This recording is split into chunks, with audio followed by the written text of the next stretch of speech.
নমস্কার, আমি রাজশ্রী। আমার বংশানাসি ফ্যামিলিতে তোমাদের সবাইকে জানিয়ে ওয়েলকাম। আবার একটা নতুন ভিডিও নিয়ে চলে এসেছি। হ্যাঁ, আজ আমার মনটা চাইছিল একটু শ্রীরামপুর যাই। কেন যাই? কারণ হলো পুজো দিতে যাই। তো ওখানে পুজো দিতে যাওয়ার আগে ঘরের ঠাকুরকে তাকে পুজো টুজো দিয়ে নিতে হবে, সেই জন্য আগে ঘরের ঠাকুরকে পুজো দিয়ে নিয়েছি, সুন্দর করে সেবা দিয়েছি। আর আজকে সেবায় দিয়েছি কলা। হ্যাঁ, দিয়ে পুজো টুজো দিয়ে এখন রেডি হয়ে ধোয়া জামা কাপড় পরে তারপর এখন চললাম। আর এই হেলমেট দুটো হচ্ছে আমার পুজো দিতে যাওয়ার হেলমেট, তাই আমি এই হেলমেট দুটো পুজো দিতে যাওয়ার সময় ব্যবহার করি, অন্য সময় ব্যবহার করি না। আর অন্য সময় যদি আমি ব্যবহার করি তাহলে আমি আবার শ্যাম্পু জল দিয়ে হেলমেটগুলোকে কেচে নিই। তো যাই হোক, তারপরে এখন চলে গেলাম। প্রথমে ভেবেছি যোগদাদার কাছে আসার পথে যাব, আগে ভেবেছি রাধাবল্লভ মন্দিরে পুজো দিয়ে আসি। আর এটা হলো শ্রীরামপুরের শ্রী শ্রী রাধাবল্লভ মন্দির, যেখানে গেলে আমার মনটা খুব ভালো হয়ে যায়। কোনো মন্দিরে ঢোকার আগে অবশ্যই ঘন্টা বাজিয়ে ঢোকা উচিত, নাহলে ঠাকুর জানবে কী করে যে তুমি যাচ্ছ, তাই না? তারপরে এখানে একটু মিষ্টি আর জল দিয়ে দিলাম ঠাকুরের সেবায়।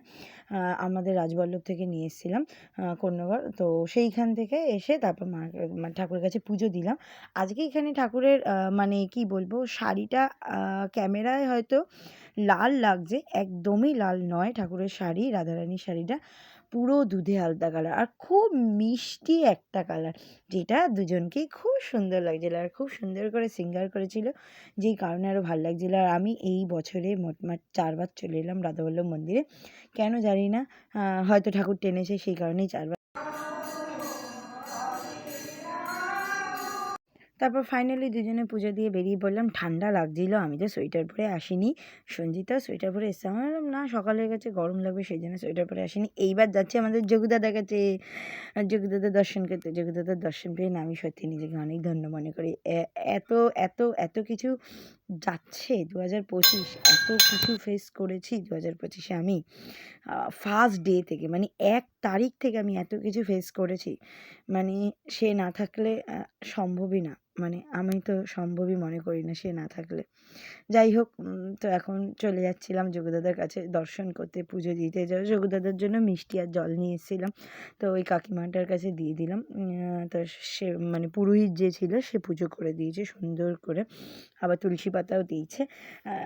আর আজকে যোগুদাদার রাজবেশ কেমন লাগছে সবাই একটু বলে দিও। জয় জগন্নাথ, জয় বলরাম দেব, জয় সুভদ্রা রানী কি জয়। প্রসাদ পেয়েছিলাম দুজনেরই, তো এই যে এই সন্দেশ আর এই মিষ্টি দিয়েছিলাম। তো এখন আগে আমি প্রসাদ গ্রহণ করে নিয়েছিলাম, বাড়িতে এসে প্রসাদ গ্রহণ করে নিয়েছিলাম, কারণ কি খুব তাড়া ছিল, সঞ্জিতের কাজ ছিল, প্রচণ্ড তাড়া ছিল, তাই আর আমি ওখানে খাইনি। আর এখানে এসেই খেয়েছিলাম, কারণ আমাদের কাছে জল ছিল না, হাত ধুতে পারবো না, সেই কারণে। তারপরে তীর্থ ফোন করে বললো, দিদি আমার সাথে একটু স্কুল যাবে। বললাম হ্যাঁ চল। তারপরে তীর্থ বাড়ি থেকে বেরোচ্ছিল, আমি আর তীর্থ একটু স্কুল গেলাম। অ্যাকচুয়ালি ওর মানে সামনে উচ্চ মাধ্যমিক 4th সেমিস্টারের ফর্ম ফিল আপ, কিন্তু ওর একটা প্রজেক্ট ওরা হারিয়ে ফেলেছে, না ও দেয়নি, সেই সব নিয়ে কনফিউশন ছিল। তো সেইগুলোই ক্লিয়ার করতে গেছিলাম, তো গার্জেন ডেকেছিলো সেই জন্য। আর বেলুন এসেছিলো ভাইকে নিয়ে, আমি এসেছিলাম তীর্থর সাথে। গলার অবস্থা খুবই খারাপ আমার, কেন কে জানে। যাই হোক, ফাইনালি কাজ কমপ্লিট হয়ে গেছে, এখন আমরা বাড়ি যাচ্ছি। তো আমাদের সব প্রবলেম মিটে গেছে, ওরও কালকে ফর্ম ফিল আপ হয়ে যাবে, তো ওই নিয়ে টেনশন নেই। তো আমি আর তীর্থ বেরোবো, কিছু খাবো না, এটা তো হতেই পারে না। তাই আমি আমাদের পুরনো জায়গায় এসেছি হিনমোটরে জুস খেতে। হ্যাঁ হ্যাঁ, এই ঠান্ডাকালে জুস খেতে এসেছি বলেই আমার গলার অবস্থা খারাপ হয়ে গেছে। আমি নিয়েছিলাম পুদিনা আর ও নিয়েছিল ব্লুবেরি। ভয়েস ওভার দিতে দিতেই আমার এখনই কাশি চলে আসছে। ব্লুবেরিটা একদম বাজে খেতে, আর পুদিনা তো অলওয়েজ সবসময় ভালো খেতে, কি আর বলবো। তো ফাইনালি বাড়ির সামনে এখন চলে এলাম। হরে কৃষ্ণ কৃষ্ণ কৃষ্ণ হরে হরে, রাম হরে রাম রাম রাম হরে। আরে বেলুন মেরে নাক মুখ ফাটিয়ে দেবো এখন। বাপরে বাপ, আমার তো মনে হচ্ছে আমি উঠে যাবো। তারা আরে বসো না,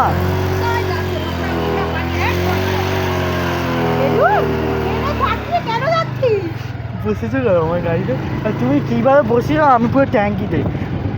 আমি কি করতে পারি? আমি কি করতে পারি না?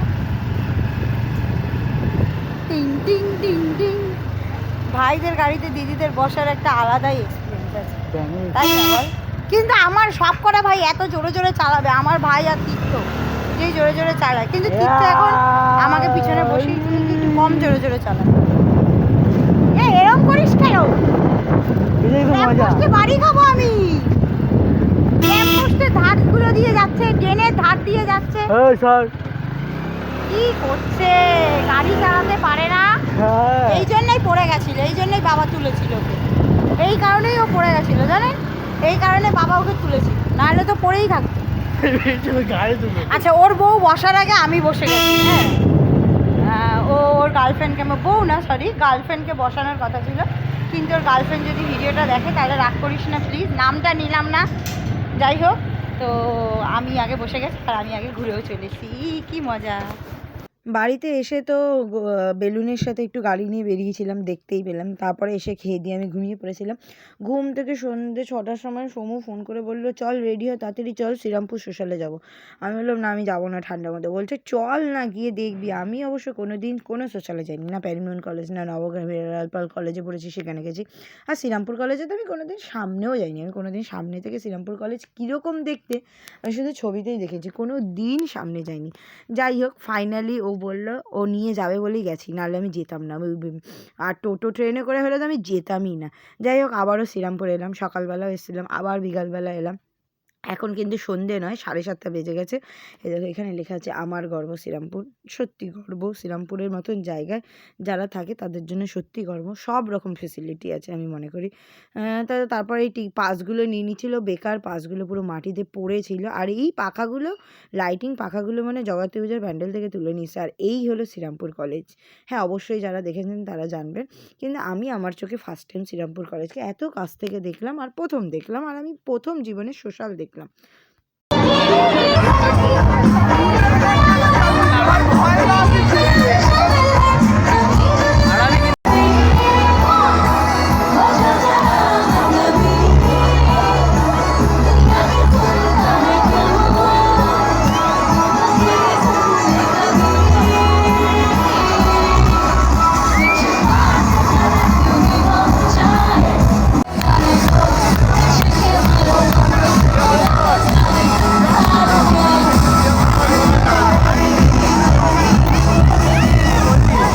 আমার যা হাইট, আমি তাতে সত্যিই মেয়েটাকে দেখতে পাচ্ছিলাম না। আর বিশাল পিছনে দাঁড়িয়েছিলাম, ওই জন্য যে গান করছিল সে, তার নামও জানি না আমি, তাকে দেখতেও পাইনি আমি। আর আমি ওই দিকে মানে ধ্যানও দিইনি, আমি আমার মতন সুন্দর করে গান করছিলাম। আর